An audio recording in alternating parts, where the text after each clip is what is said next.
What is the solution to the Kenyan crisis? Okay? Because it's okay for people to criticize and say this is wrong, that is wrong, but what is the solution? Now, according to many Jubilee diehard supporters, we should just accept and move on. Okay? And of course, they conveniently prefer that to anything else, to negotiations or talking or anything. Yeah, let's just accept and move on. And one of the latest very influential people to join this bandwagon is the US Ambassador to Kenya, Robert Kodek.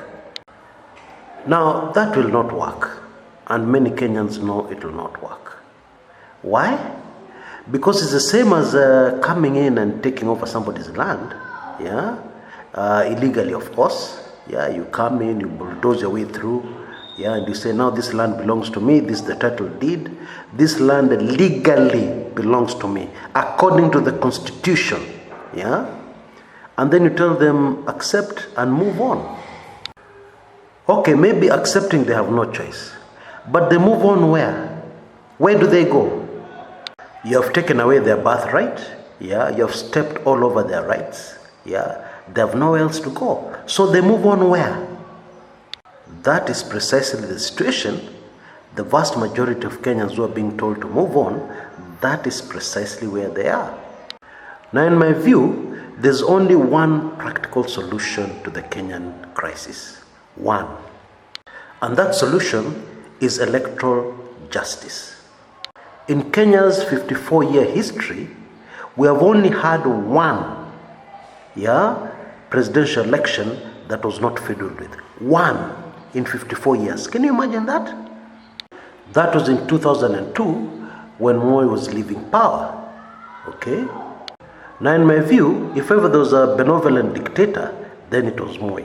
Because Moi was very wise. Yeah? In retrospect, Moi knew very well that it would be very difficult to get somebody else who would be able to handle the pressures he had been able to handle, yeah? Keeping the opposition at bay.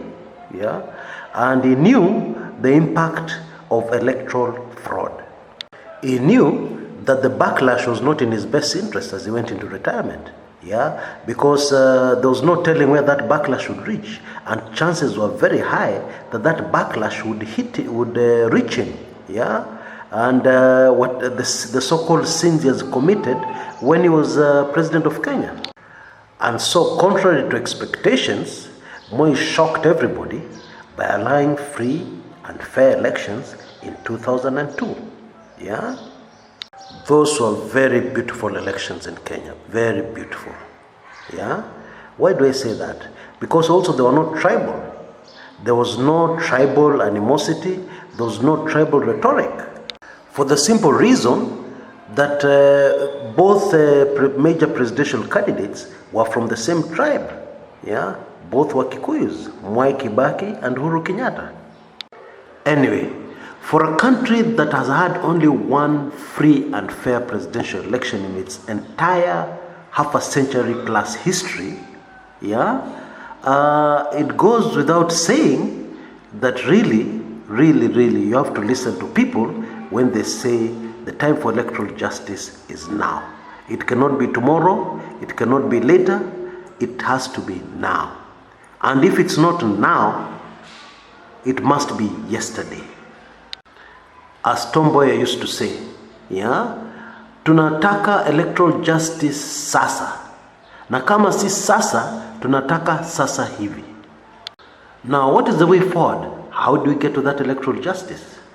I believe that the only way to do this, yeah, is for the country to form a caretaker government. Okay? The caretaker government should have two major principles with equal powers. Yeah, President Uhuru Kenyatta, yeah, and President Raila Odinga. They will only have one mission, yeah, to prepare the country for free and fair elections. Now, in my view, 6 months is too short a time. Yeah, that caretaker government needs to run for at least a year.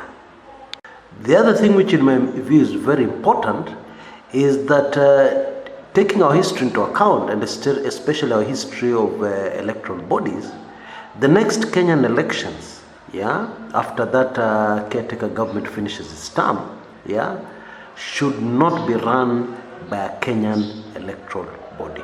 Should not. Let the country seek help from the UN, yeah, a credible outside body to run free and fair elections. Now trust me, the minute you hold free and fair elections in Kenya, all tensions will vanish as if they never existed. It is not important who wins those elections, and indeed anybody who starts saying, oh, you guys want Raila to be president, is being dishonest, yeah, and they are hiding some cards under the table, yeah, because really the person who wins that election, yeah, is not important. And don't forget, a year is a long time, okay? Don't forget that there are budding new politicians coming on the scene. Also, don't forget that the political climate and atmosphere in Kenya is shifting very fast and very dramatically. Now, according to the information I have, which I cannot make public yet because I have not verified it, yeah, but I have a very strong feeling that this information is correct, yeah. Raila Odinga will not vie for those presidential elections. And if you want to know a secret, the reason why NASA has outsmarted Jubilee in a lot of instances is very simple. It's because one Raila Odinga is not hungry for power. One Raila Odinga's priority is not to be president of Kenya. That is what has really confused Jubilee. Yeah? So what does Raila Odinga want? Raila Odinga is working on his legacy. Yeah? And oh my, what a legacy it's going to be. The legacy of delivering electoral justice to Kenyans. Yeah? Something that will stand the test of time, something that historians will talk about 300, 400 years from now, if the world will still be in existence. Yeah? That's what it really is. Yeah, a caretaker government is the only way out of this crisis. Okay? A caretaker government with equal representation, equal power, yeah, from both sides of the political divide. I mean, it is okay talking about healing the political divide. That's okay, there's no problem with that. Except that that political divide is too deep and too wide to be healed.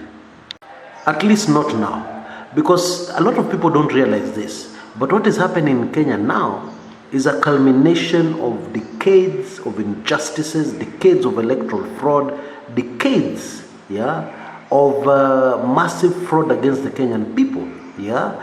Now things have come to a head because Kenyans have just had enough. Okay.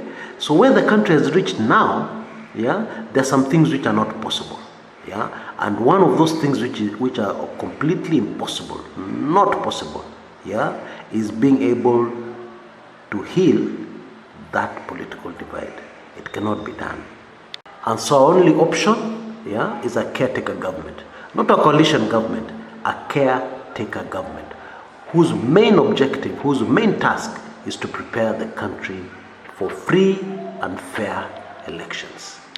Now, of course, Jubilee have their plans, yeah, and of course, NASA have their plans, yes, yeah, because NASA just wants to take over power, yeah. They say they won the August 8th elections, and therefore they're the rightful president and deputy president, yeah, Kalonzo Musyoka and Raila Odinga. But both sides of the political divide should realize that Kenya is more important, and a caretaker government will be of great benefit to Kenyans because, first of all, this thing which all Kenyans, most Kenyans ache for things to return to normalcy, will happen. Okay? When that happens, all the tensions, all the manenos in the country, yeah, will cool down. Yes? People will be able to go back to their work. People will be able to go back to their businesses. Yeah? Things will go back to normal, even as the country prepares for the future. The days of forcing things are over. Forcing things will definitely not work in this case. Until next time, this is Kshs Kumekucha.